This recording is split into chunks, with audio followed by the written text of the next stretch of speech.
अचानक बक उस पर हमला कर देता है, पर वो आदमी उसे डंडे से मारता है। इस बीच मौका पाकर वो वहाँ से भाग जाता है, पर जब वो बाहर आकर देखता है तो उसके पैरों तले जमीन खिसक जाती है। वो खुद को एक सीप में पाता है, यहाँ से वो कहीं नहीं जा सकता। कुछ ही देर में वो सीप अलास्का पहुंच जाती है, जिसे सोने की खदानों का द्वार भी माना गया है। यहाँ बक सबको अजीब नजरों से देखता है। अब कुछ ही देर में बर्फबारी शुरू हो जाती है। वो बक के लिए बिल्कुल ही एक नया अनुभव था। बक उन बर्फ को देखकर बहुत खुश हो जाता है और उनके साथ खेलने लगता है। फिर वो रस्सी चुड़ाकर भागता है।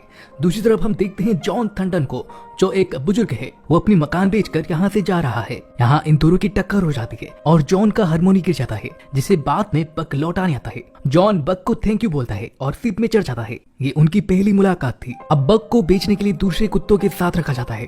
वो उनसे दोस्ती करना चाहता है, पर कोई भी कुत्ता उससे दोस्ती नहीं करता। कुछ देर बाद पेरोल्ट वहाँ आता है और वो बक को खरीद लेता है। पेरोल्ट लेटेस्ट डिलीवरी करने का काम करता था और उसे अपनी स्लेज गाड़ी खींचने के लिए एक कुत्ता चाहिए था, पर उसके असिस्टेंट फ्रैंकोइस कहते कि हमें 2 कुत्ते चाहिए थे, परंतु पेरोल्ट कहता है कि ये अकेला ही काफी है। फिर पेरोल्ट उसे बाकी कुत्तों से मिलवाता है। उन कुत्तों का हेड होता है स्प्लिट्स, जो काफी डोमिनेटिंग किस्म का होता है। फिर वो उन सब कुत्तों को एक मेव दिखाता है जहां उन्हें जाना था। बक के गले में भी एक पट्टा डाल दिया जाता है और कतार की आखिर में उसे बांध दिया जाता है। अब जब सब कुत्ते उस गाड़ी को खींचने लगते हैं, पर बक उन सब के साथ कोऑर्डिनेट नहीं कर पाता और बार बार गिरता रहता है, क्योंकि उसे बर्फ में चलने की आदत नहीं थी, तो उसके पैर बार बार फिसल रहे थे। वो गिरता संभलता चलने की कोशिश करता है और इसी बीच एक बर्फ के ढलान में वो सब गिर जाते हैं। पेरोल्ट समझ आता है कि बक को चलने में दिक्कत हो रही है। रात होते ही वो सब लोग वही कैंप लगाकर सो जाते हैं और पेरोल्ट भी कैंप में फ्रैंकोइस के साथ सोने चला जाता है। लेकिन बक बाहर सर्दी में सो नहीं पा रहा था, इसलिए वो फ्रैंकोइस को टेंट से निकालकर खुद पेरोल्ट के साथ सो जाता है। कुछ देर बाद फ्रैंकोइस उठती है और बक को टेंट से बाहर निकाल देती है। यहाँ बक को एक काला भेड़िया दिखाई देता है। दरअसल ये काला भेड़िया उसका गार्डियन एंजल है, जिससे डरकर वो पीछे हट जाता है और एक कुत्ते से टकराता है। वो कुत्ता बक को अपनी जगह देकर दूसरी जगह सोने चला जाता है और यहाँ बक को समझ आ जाता है कि बर्फ में कैसे सोया जाता है। अगली सुबह फिर से सफर शुरू हो जाती है, पर अब भी बक सही से दौड़ नहीं पा रहा था। उसे बर्फ में चलने से तकलीफ हो रही थी। वो बीच रास्ते में सबको मेल डिलीवर करते हुए अपनी डेस्टिनेशन की तरफ बढ़ रहे थे। रात होती है, फिर कैंप लगता है। सब कुत्तों को खाने में फिश मिलती है। यहाँ एक कुत्ते की फिश स्प्लिट्स जबरदस्ती छीन लेता है। बक सब देखता है और अपनी फिश उसे दे देता है। सभी कुत्ते उसे बड़ी हैरानी से देखते हैं। खैर, ये सब मुश्किलों का सामना करते हुए आगे बढ़ रहे थे और एक सीन में स्प्लिट पानी पी रहा है। अब दूसरे कुत्ते भी वहां से पानी पीने आते हैं, पर स्प्लिट्स उन्हें पानी पीने नहीं देता और वहां से भगा देता है। बाकी कुत्ते भी प्यासे हैं, पर डरते हुए कोई भी आगे नहीं बढ़ रहा है। ये देख बक दूसरी जगह से बर्फ तोड़ देता है। वहां पानी आती है और सब कुत्ते खुश होकर पानी पीने लगते हैं। स्प्लिट्स को ये सब बिल्कुल भी पसंद नहीं आता और वो उन सबको गुस्से से घुर्राता है। अब हम देखते हैं कि बग बर्फ में दौड़ना सीख चुका है। अब वो बड़ी तेजी से मेल डिलीवर करते हैं। यहाँ एक सीन में फ्रैंकोइस बर्फ चेक कर रही थी, पर अचानक बर्फ का एक लेयर टूट जाता है और फ्रैंकोइस पानी में गिर जाती है। ये देखते हुए पेरोल्ट उसे बचाने के लिए जाता है और जाते वक्त बग को अपने साथ आने के लिए मना करता है, पर बग फिर भी फ्रैंकोइस को बचाने के लिए वहां पर चला जाता है। बग तेजी से दौड़ता हुआ जाता है और अपनी जान को जोखिम में डालते हुए फ्रैंकोइस को पानी से अपने ऊपर लाद कर बाहर निकाल लेता है। फ्रैंकोइस को बचाते वक्त बग पानी में बहकर चला जाता है और ये देखकर पेरोल्ट बहुत ही परेशान हो जाता है और एक छोटी सी चाकू की मदद से बर्फ की फर्श को तोड़ने लगता है। पर तभी वो उसकी साइड में एक बहुत मोटा लकड़ी को देखता है और उस लकड़ी से बर्फ को तोड़ने लग जाता है।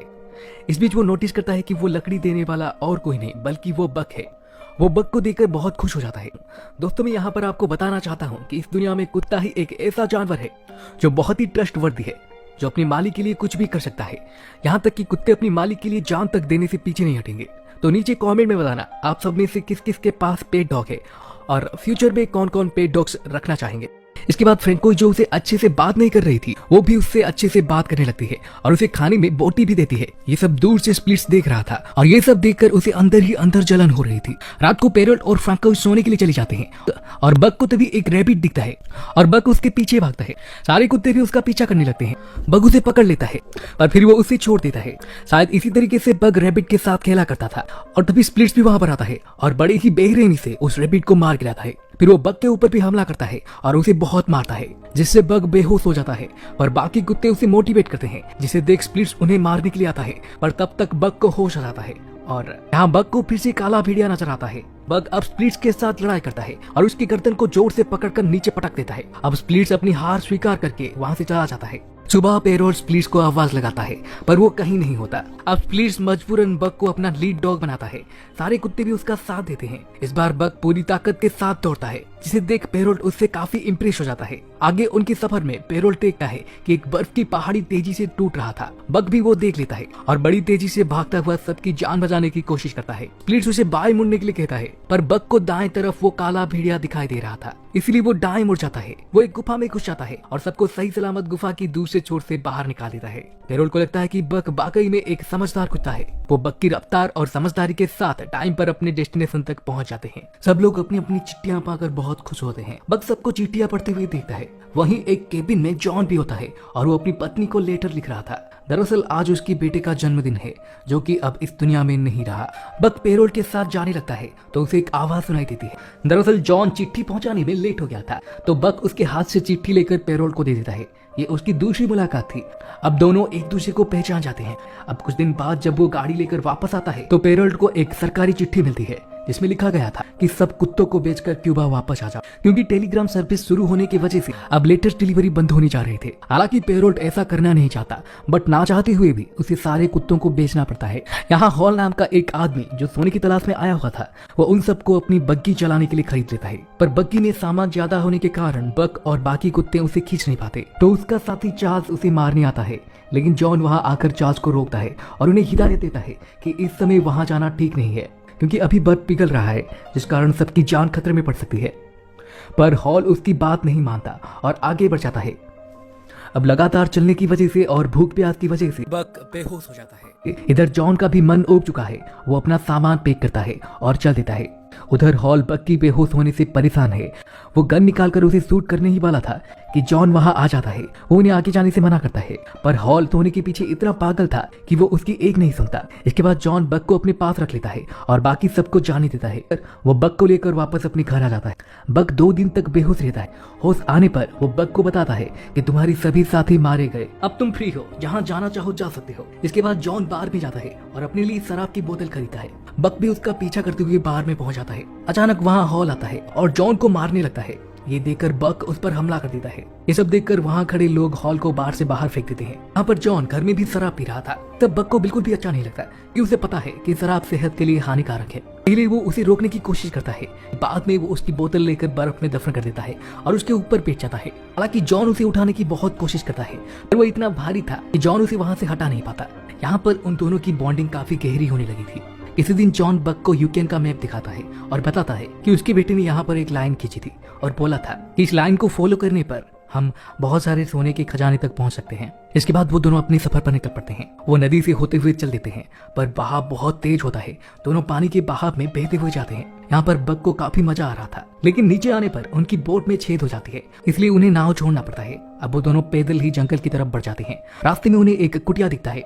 यहाँ पर जॉन उस कुटिया को देखकर बहुत खुश हो जाता है। वो दोनों मिलकर उस कुटिया की साफ सफाई करते हैं और वहीं पर ही रहने लगते हैं। हॉल भी जॉन का पीछा करते करते उसके घर तक पहुंच गया और मैप देखकर उसने पता लगा लिया कि अभी जॉन और बक कहाँ होंगे। अगले दिन नदी में नहाते वक्त जॉन को सोने का टुकड़ा मिलता है, जिसे देखकर वो बहुत खुश होता है। फिर दोनों मिलकर नदी से कुछ सोने के टुकड़े निकालते हैं। वहाँ बक को एक सफेद भेड़िया दिखाई देता है। जॉन भेड़िए को देखकर बक को उसका पीछा करने के लिए कहता है। बक उसके पीछे जाता है और रास्ते में उसे एक भालू मिलता है, जिसे देखकर वो डरता है। नदी के उस पार उसे वो सफेद भेड़िया दिखाई देता है। यहाँ दोनों का आमना सामना होता है। बक उसकी तरफ दोस्ती का हाथ बढ़ाता है, पर वो सफेद भेड़िया वहाँ से भाग जाती है। अब एक दिन सफेद भेड़िया और उसके साथी शिकार कर रहे थे और बक उन्हें एक साइड में बैठा हुआ देख रहा था। तभी एक भेड़िया शिकार करते हुए नदी में गिर जाता है। पानी का बहाव उसे अपने साथ खींच ले जाता है और वो एक पेड़ में जाकर अटकता है। ये देखकर बक वहाँ आता है और इस भेड़िए को बचाने की काफी कोशिश करता है, पर वो नाकामयाब होता है। आखिर में अपनी बुद्धि और बल से वो उस पेड़ की टहनी को खींच कर लाता है। टहनी के साथ वो भेड़िया भी पानी से बाहर निकल आता है और कुछ इस तरह से बक उस भेड़िए को बचा लेता है। इसके बाद वो सब भेड़िए भी बक के दोस्त बन जाते हैं। अब बक ज्यादा से ज्यादा टाइम अपने दोस्तों के साथ गुजारता है। वो रोज अपने दोस्तों के साथ शिकार पर जाता है और एक नया शिकार जॉन को ला कर देता है। बक के ना रहने से जॉन को अकेलापन लगने लगा था और जल्दी ये बात बक को भी एहसास हो जाती है। इसलिए वो रात को जॉन के पास आ जाता है और उसकी गोद में सर रखकर सो जाता है। लेकिन अगली सुबह जब सफेद भेड़िया आती है तो बक फिर से उसके पास चला जाता है। जॉन भी इस बात को समझने लगा था कि बक इन सब के साथ बहुत खुश है। उसे उसकी परिवार मिल चुका है। वो सारे भेड़िए बक को अब अपने परिवार का हिस्सा मानने लगे थे। अब जॉन वापस जाने का मन बना लेता है और इकट्ठे किए सोने से कुछ टुकड़े पानी में फेंक देता है और बाकी के कुछ अपने पास रख लेता है। वो बक को बताता है कि तुम्हें तुम्हारा परिवार मिल चुका है, तुम यही रहना और कल मैं अपनी पत्नी से मिलने के लिए यहाँ से चला जाऊंगा। ये सुनकर बक काफी उदास हो जाता है। वो उस सफेद भेड़िए के पास जाता है। वो सफेद भेड़िया भी उसकी उदासी के कारण समझ आती है। उधर झोपड़े में जॉन को कुछ आवाज सुनाई देती है, इसलिए वो बाहर जाकर देखता है। तभी कोई उसके ऊपर गोली चला देता है और जॉन के हाथ से लालटेन गिर जाती है और वहाँ पर आग लग जाती है। दरअसल वहाँ पर हॉल था जो कि जॉन को मारना चाहता था। अब इन दोनों के बीच हाथापाई शुरू हो जाती है। जॉन उसे सोने के टुकड़े दे देता है और उन सोने के टुकड़ों को देखकर हॉल की आंखें चौंधिया जाती है। वो जॉन को गोली से मारने ही वाला था कि बक उसके ऊपर जंप करता है और हमला करके उसे आग में झोंक देता है। इधर जॉन अपनी आखिरी सांसें गिन रहा होता है। वो मरते हुए बक को बताता है कि तुम्हें तुम्हारी परिवार मिल चुका है, अब तुम यहाँ पर खुशी से रहना। अब बक उस सफेद भेड़िए के साथ रहता है जो कि एक फीमेल भेड़िया है। उन दोनों की अब काफी सारे बच्चे भी है और वो अपनी झुंड का लीडर बन चुका है। अब वो भालू और बाकी जानवरों को देखकर डरा नहीं करता कि जंगल ही अब उसका परिवार है और शायद डेस्टिनी भी उसे यहाँ लाना चाहती थी। बक अब अपनी परिवार के साथ इस जंगल के साथ खुश है और इसी के साथ ये कहानी यहीं पर खत्म हो जाती है।